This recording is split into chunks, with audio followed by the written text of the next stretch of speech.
Assalamualaikum warahmatullahi wabarakatuh. Waalaikumsalam warahmatullahi wabarakatuh. Selamat malam Sobat Penjaga Nusantara. Masih bersama podcast Penjaga Nusantara episode ke-8 dengan tema 40 minggu menuju masa depan berkelanjutan. Bersama saya Mutia Farah dan masih menghadirkan Bapak Taufik Supriyadi selaku penggiat lingkungan pencegahan planetary crisis atau krisis planet. Selamat malam Pak Taufik. Selamat malam Mbak Farah. Apa kabarnya Pak? Alhamdulillah luar biasa. Alhamdulillah, cerah ya Pak hari ini? Cerah banget nih, sampai berasa agak gerah gimana ya. Oke, di episode ke-8 ini kita akan membahas mengenai lubang resapan biopori.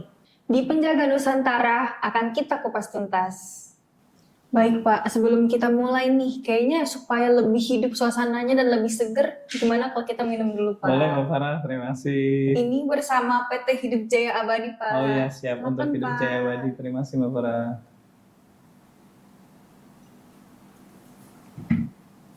Alhamdulillah. Baik Pak, jadi kita balik lagi nih Pak, terkait dengan lubang resapan biopori ini. Jadi saya lihat nih Pak, di lingkungan RT 8 RW 4 ini sudah ada beberapa nih Pak. Kalau boleh tahu, di lingkungan kita ini sudah ada berapa dan seperti apa cara Bapak mensosialisasikan terkait lubang biopori ini Pak? Baik, terima kasih Mbak Farah, pertanyaannya luar biasa ini. Jadi lubang resapan biopori di RT 8 RW 4 Malaka Jaya, di tempat ini sudah ada 25 lubang dari keluasan total kita 5.400 meter persegi. Kita pasang lubang resapan biopori ini di lahan tidur dengan jarak rata-rata 1 meteran, ada yang di tanah dan ada yang di selokan. Untuk yang di tanah, kedalamannya ini 1,2 meter, untuk yang di selokan ini 1,5 meter. Kenapa kita adakan lubang resapan biopori? Ini tujuannya kita ingin memaksimalkan pembuangan sampah dari sumbernya untuk sampah organik ini tidak dibuang ke tempat pembuangan sampah, bahkan akan dibawa ke tempat pembuangan akhir gitu ya. Jadi harapannya warga kita himbau untuk membuang sampah organik, sayur basi, kemudian potongan sayur, potongan buah, ini dimasukkan ke lubang resapan biopori ini. Tujuannya tentu untuk pertama membantu penyerapan air maksimal, mengundang cacing datang. Kalau cacing datang itu otomatis sahabat Penjaga Nusantara itu nanti jalur air itu semakin terbuka. Bayangkan kalau hujan datang, kemudian jalur cacing ini akan membantu penyerapan air ke dalam bumi kembali gitu Mbak Farah. Nah, sementara itu Mbak Farah. Luar biasa sekali ya Pak Taufik, berarti ini relate dengan episode sebelumnya yang dari sampah menjadi berkah ya Pak ya? Betul Mbak Farah, ini juga masih bagian daripada kita menghimbau warga untuk berkontribusi positif, menjaga lingkungan tetap lestari sahabat Penjaga Nusantara. Luar biasa Pak Taufik, jadi sebagai penggiat lingkungan Bapak mulai mengajak seluruh warga ya Pak di lingkungan RT ini sampai mungkin kedepannya semoga bisa mengajak seluruh lapisan masyarakat ya Pak ya. Siap Mbak, makanya kami dengan wilayah yang hanya mungkin setengah hektar ya, karena 5.400 gitu ya, 5.400 meter persegi dengan lahan tidur yang kami optimalkan sebanyak 240 meter persegi saja, itu di samping rumah, biasanya di samping rumah itu ada space kosong, bahkan di depan rumah kami juga ada tanah kosong 40 cm dikali berapa nih 14 itu kita manfaatkan untuk lubang resapan biopori.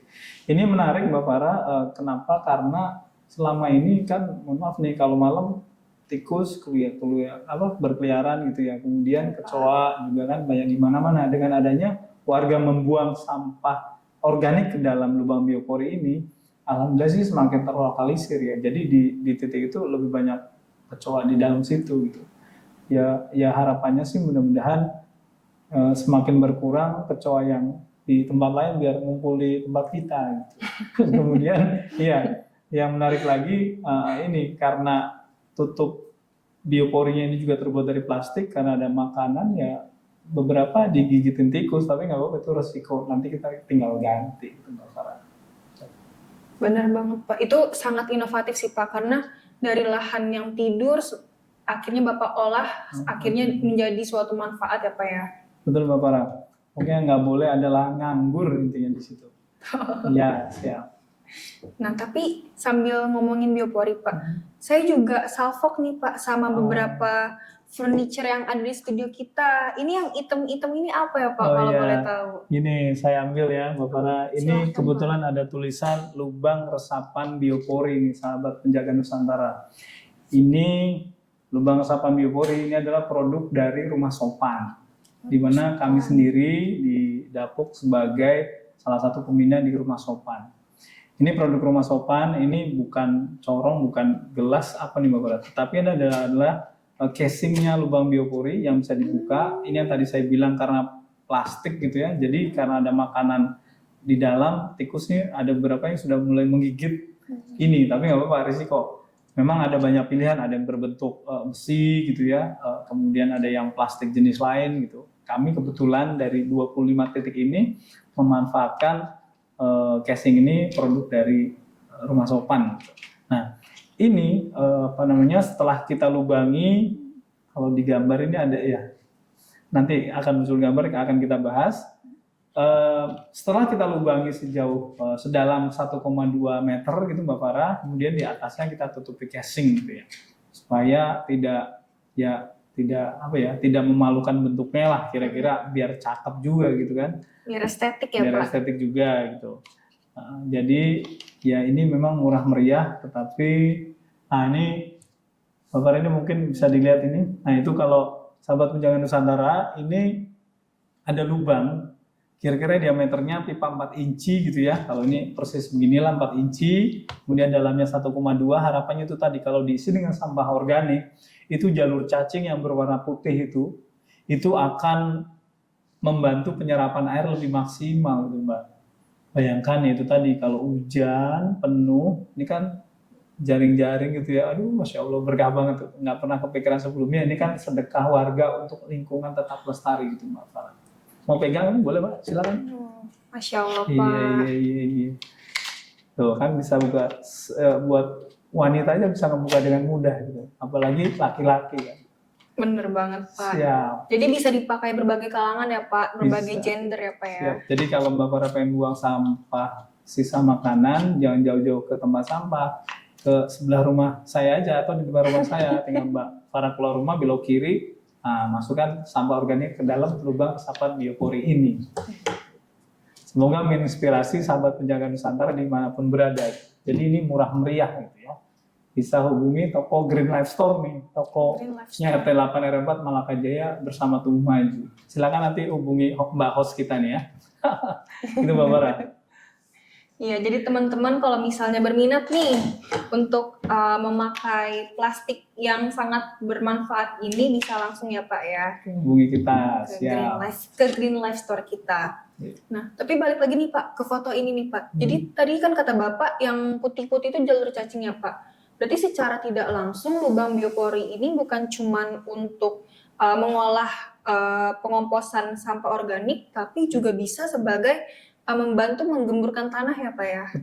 Betul. Memang harapannya ini sahabat penjaga Nusantara bagi warga lain yang punya tanah yang tidak seperti kita, kebanyakan betonnya gitu ya. Jadi ini saya mengedukasi juga sahabat penjaga Nusantara lainnya, supaya ayolah buat lubang resapan biopori sebanyak-banyaknya begitu. Supaya tanah di tempat sahabat penjaga Nusantara yang masih banyak tanahnya ini lebih gembur gitu. Saya membuktikan sendiri pada saat membuang sampah organik, kemudian saya tunggu 4 hari, begitu saya angkat ada planter bag yang di dekat lubang resapan biopori, Masya Allah tuh cacing panjang-panjang banyak banget Mbak Farah. Iya, itu berarti menunjukkan bahwa tanah ini jadi subur sekali gitu. Hanya karena memang kita terbatas tidak bisa menanam di tanah untuk wilayah kita gitu kan. Sayang sekali kalau ini tidak bermanfaat untuk di perkotaan, tetapi hanya bermanfaat untuk mengisi airnya saja gitu. Untuk mengisi air kembali ke dalam bumi. Kalau ini misalnya tanah digali seperti gambar ini, ini ada tanaman gitu ya, itu kan jadi cacing banyak ngumpul, insya Allah jadi lebih subur gitu. Betul. Kalau ini efektif di perkotaan, ya mungkin di tempat lain juga bisa bermanfaat untuk mencegah banjir gitu ya. Artinya menambah lahan parkir banjir, menambah storage air di berbagai titik untuk mengurangi air langsung jatuh ke sungai dan kembali ke laut gitu Mbak. Jadi ini insya Allah sangat bermanfaat kalau menurut saya. Betul sekali. Jadi mungkin Sobat Menjaga Nusantara yang ingin lingkungan tanah di sekitarnya lebih subur, lebih gembur, bisa order ke Green Life Store kita. Iya, siap. Bahkan satu lagi Mbak Farah, ini kan menggali ini juga agak sulit karena lubangnya kecil. Jadi kita juga menyediakan bornya, boleh hubungi kita juga. Bornya kan khusus juga itu, bisa diperoleh di toko lingkungan R8 RW 4 Malakajaya juga Mbak Farah. Oke, jadi mungkin selain bor dan juga lubang biopori lagi, Casing, mungkin ada lagi Kak Pak yang tersedia di toko kita? Ya, baik. Jadi di Green Life Store memang menyediakan semua bahan-bahan lingkungan. Kita kerjasama dengan Rumah Sopan. Rumah Sopan kan memang apa ya, konsultan kita lah, konsultan kami gitu dalam hal lingkungan. Siap. Baik, siap Pak. Pasti Sobat Penjaga Nusantara sangat ingin nih Pak order di Green Life Store kita. Amin, mudah-mudahan kita tunggu sahabat penjaga Nusantara. Tunggu teman-teman. Siap. Bagaimana nih Pak cara Bapak mensosialisasikan metode pengolahan sampah organik dengan sistem biopori kepada para warga nih Pak? Baik, terima kasih Mbak Farah. Memang di awal ini adalah salah satu inisiatif strategi saya selaku calon ketua RT waktu itu bulan Oktober ya. Saya membuat poster jadi kayak pengen nyalon anggota legislatif gitu. Widih. Bahkan ada warga yang udah pasti kepilih Pak Haji gitu. Tapi enggak lah, ini dalam rangka untuk mensosialisasikan program kerja saya. Saya membuat salah satu itemnya ada di samping banyak program yang lain ya. Salah satunya membuat lubang biopori gitu kata-katanya. Lebih lengkapnya kan lubang resapan biopori gitu. Nah, di situ memang saya wujudkan ini, saya buktikan sampai terjadi 25 item lah ya, 25 lubang gitu ya dari 40 warga. Ini kemudian saya sosialisasikan tujuannya apa, kemudian bagaimana cara membuatnya, kemudian siapa yang membuatnya, kemudian kenapa harus ada gitu, kemudian berapa harganya gitu ya. Saya sampaikan dalam setiap pertemuan warga. Kemudian saya berikan dengan gambar semacam ini gitu tujuannya apa, kemudian dengan ilustrasi tadi supaya tikusnya terlokalisir, kemudian cacing juga semakin banyak sehingga resapan air akan menjadi maksimal gitu Mbak. Memang ini terus saya sampaikan kalau pada saat ada rapat RT gitu atau berbagai kesempatan. Nah manfaatnya itu tadi, tolong sampah organik di samping kita punya komposter yang tong biru pernah kita bahas sebelumnya Mbak Farah dan sahabat penjaga Nusantara, ini juga sampah organik tolong dimasukkan ke lubang resapan biopori ini yang tutupnya tadi Mbak Farah coba buka mudah kan ya. Artinya harus terus disampaikan gitu manfaatnya dan apa sih keuntungan lain untuk menggunakan ini. Kenapa? Karena di samping hanya untuk urusan dunia, ini kan juga bagian dari urusan akhirat nih. Gitu ya. Ini kan bekal kita dalam rangka khairun-nas anfa'uhum linnas, baik-baik manusia dan bermanfaat untuk orang lain. Jadi kalau air tanah ini kemudian menjadi tambah gara-gara lingkungan kita, kan insya Allah kita dapat berkah gitu Mbak Farah. Masya Allah sangat berkah sekali ya Pak. Jadi Bapak bukan hanya memberikan edukasi teoritisnya, tapi Bapak juga turun langsung take action kepada para warga ya Pak ya. Betul Mbak Farah. Ya, pokoknya kita ngajari sekaligus melakukan. Mantap Pak, mantap sekali Pak Taufik. Jadi balik lagi nih Pak, terkait titik-titik dari lubang biopori ini. Jadi kan setahu saya itu di lingkungan kita ini terdapat 40 rumah ya Pak ya. Sedangkan tadi yang Bapak mention itu baru 25 rumah atau 25 titik. Jadi untuk kekurangannya apakah mau ditambah atau bagaimana Pak? Mungkin untuk sisanya mau ada upaya apa? Ini malam-malam tapi ngitungnya jeli juga ya. Aduh, jadi harus saya jawab ini. Bapak gini, memang betul dari 154 warga, 54 kartu keluarga, 40 rumah gitu ya. 40 rumah ini memang tidak merepresentasikan 25 titik yang sudah terbangun, yang tergali gitu ya. Memang ini PR kita bersama. Saya ingin menambah lubang resapan biopori semakin banyak di tempat ini. Tetapi kendalanya adalah karena ini banyak beton, tanahnya keras, jadi untuk ngebornya ini PR banget gitu ya, perlu alat yang ekstra lebih besar dibandingkan dengan bor manual yang ada, mungkin bisa dilihat di YouTube kita gitu ya, ada saya lagi ngebor gitu ya. Nah ini ya nanti ada linknya di sini ya. Jadi Mbak Farah terima kasih sudah diingatkan ini. Saya tadinya pura-pura lupa ya, ternyata Mbak Farah ngikutin harus bikin lagi tambahan. Mungkin Jangan-jangan Mbak Farah juga minta rumahnya masih punya tanah bisa kita bor gitu kali ya. Silakan Bapak. Nanti iya Mbak, nanti kita coba ada kesempatan kita akan tambah lagi, terutama bagi lingkungan yang punya tanah itu akan kita optimalkan supaya itu tadi kita membantu lingkungan ini tetap lestari dengan menambah jalur cacing untuk menambah penyerapan air kembali ke dalam bumi, Mbak. Siap, itu PR kita bersama, itu PR saya lah itu kira-kira. Mantap Pak, semoga untuk menambahnya segera terrealisasikan ya Amin, Pak. amin, amin, amin. Semoga mungkin Ya. ada sponsor masuk ke kita, bisa membantu kita untuk merealisasikan itu ya Pak Amin, ya. amin, amin.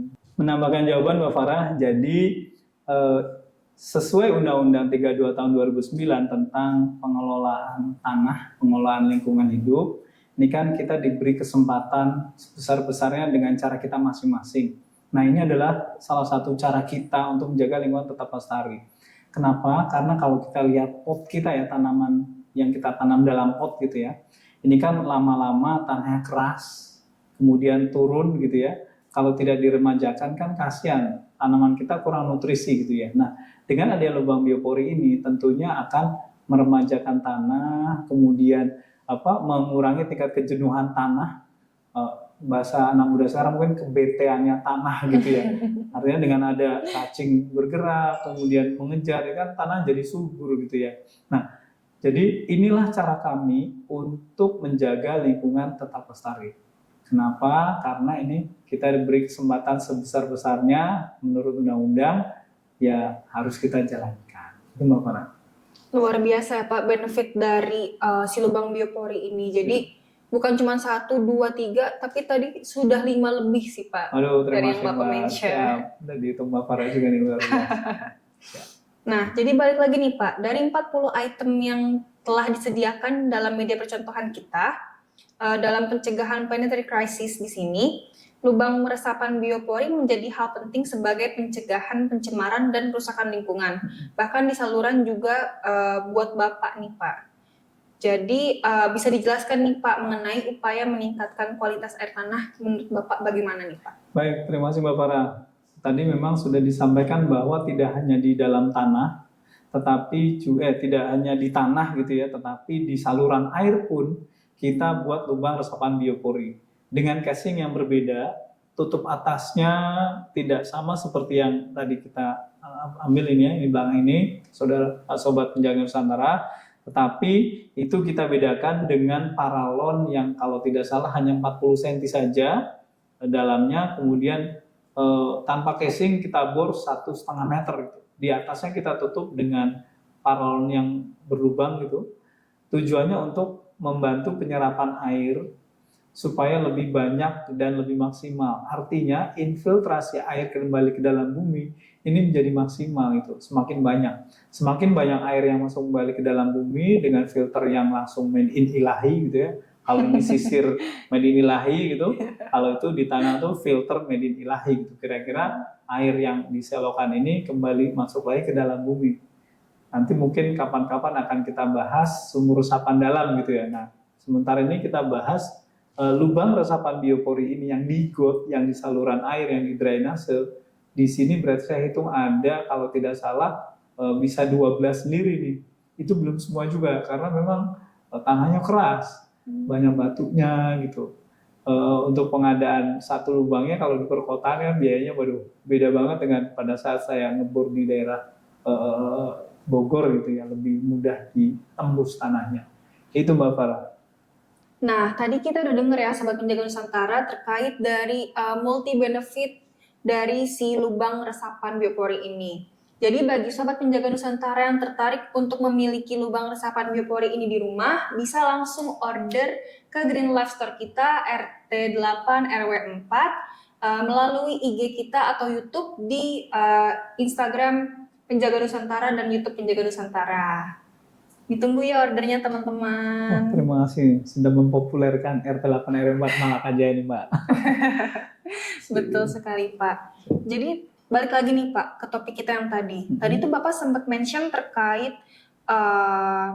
Undang-Undang Nomor 32 Tahun 2009 ya Pak. Jadi selain undang-undang tersebut, ada nggak sih Pak acuan atau konstitusi lain yang relate dengan lubang resapan biopori ini Pak? Baik, terima kasih Mbak. Jeli juga mengamati kalimat saya tadi Undang-Undang 32 tahun 2009. Betul Mbak, tentang pengelolaan lingkungan hidup. Ini ada relate dengan lubang resapan biopori. Dalam hal ini karena kita di Jakarta, kita ada Pergub 77 tahun 2020. Di sana berkaitan dengan pengelolaan sampah di lingkup RW sebetulnya. Tetapi karena kita bagian dari RW, kita bagian dari masyarakat RW, di lingkup terkecil di rukun tetangga, kami membuat lubang resapan biopori dengan tujuan mengurangi sampah organik langsung dari sumbernya gitu. Jadi sumbernya tolong langsung dimasukkan ke lubang resapan biopori. Hanya memang saya amati karena adanya hanya di tempat saya yang di tanah, kemudian di tempat Pak Haji Kusna gitu ya, banyak warga yang mungkin karena jauh gitu jadi kurang banyak yang membuang sampah organik ke dalam lubang resapan biopori. Bahkan kadang ketutupan oleh kendaraan yang parkir gitu. Jadi ya ada warga yang aduh males pengen buangnya Pak RT karena ketutupan mobil gitu. Aduh ini juga PR buat kita bersama gitu. Bahkan yang lucu ada mobil yang sempat parkir karena tanahnya gembur jadi agak apa ya bahasa Indonesia bahasa Jawa melenyon gitu apa ya melenceng gitu. Jadi meleot. Jadi apa ini casingnya itu agak miring gitu karena mungkin kena ketekan mobil gitu ya. Jadi itu sahabat penjaga Nusantara, ini ada ketentuan Pergub 77 tahun 2020 untuk mengelola sampah di lingkup RW. Nah, kita sudah melakukan itu. Jadi kalau ditantang Pak RW 1 Pondok Bambu pada saat kami diminta untuk memberikan sosialisasi saat lokakarya di sana, ada Pak Wali Kota juga datang di tempat acara dalam rangka Kampung Iklim. Kami menyatakan RT kami juga sudah berani menggunakan Pergub 77 ini. Oleh RT membantu RW lah gitu kira-kira. Jadi siapa berani menggunakan Pergub 77, kita berani. Mantap Pak Taufik. Siap. Luar biasa action yang diambil oleh Pak Taufik ini. Jadi bukan hanya kita memiliki nilai sosial, nilai manfaat, bahkan kita juga menerapkan nilai hukum ya Pak di dalamnya ya Pak. Siap. Ya, karena undang-undang itu harus dilaksanakan oleh seluruh warga negara sehingga ini harus tantangan ini harus dilaksanakan oleh seluruh warga negara dengan cara kita masing-masing. Inilah cara kita, inilah cara RT 8 RW 4 Malakajaya bersama tumbuh maju. Luar biasa ya Pak, obrolan malam ini sangat daging sekali. Jadi seperti biasa Pak, supaya kita lebih hidup, mari kita minum bersama PT Hidup Jaya Abadi. Terima kasih Mbak Farah. Luar biasa PT Hidup Jaya Abadi. Terima kasih Mbak Hidup Jaya Abadi ya, siap. Nah, jadi mungkin sebelum kita menutup pembicaraan kita di hari ini dari Bapak, apakah ada closing statement nih untuk Sobat Penjaga Nusantara? Baik, terima kasih Mbak Farah dan sahabat Penjaga Nusantara dimanapun berada, baik di dalam negeri dan di luar negeri, asal jangan di beda dunia gitu ya, nanti lari semua orang. Jadi malam hari ini dari bahasan kita lubang resapan biopori, saya ingin membuat satu kalimat penutup dari saya, sampah organik yang Anda buang di lubang resapan biopori, insya Allah akan menyelamatkan alam semesta. Wah, luar biasa Pak Taufik. Siap. Bukan hanya menyelamatkan masyarakat ya Pak, tapi ini alam semesta ya Pak ya. Oke, karena banyak manfaat yang bisa diperoleh dari lubang resapan biopori di tempat kita masing-masing. Paling mudah mengurangi effort tukang sampah untuk menarik gerobak sampah menjadi lebih berat itu kan kita harus kurangi itu. Kasihan ya manusia. Luar biasa. Mungkin bisa kita urutkan ya Pak, Hidup Jaya Abadi di alam semesta dengan lubang biopori. Masya Allah, luar biasa. Iya. Boleh Mbak. Oke. Sejatinya kita adalah penjaga alam. Bergeraklah dengan peduli lingkungan sebagai investasi masa depan. Untuk itu, mau tahu persisnya tentang pencegahan krisis planet? Di Penjaga Nusantara, solusinya. Bersama tumbuh maju. Sukses Jakarta untuk Indonesia. Terima kasih Mbak Farah. Terima kasih Pak Taufik. Sehat selalu Pak Taufik. Terima kasih sahabat penjaga Nusantara. Terima kasih sahabat penjaga Nusantara.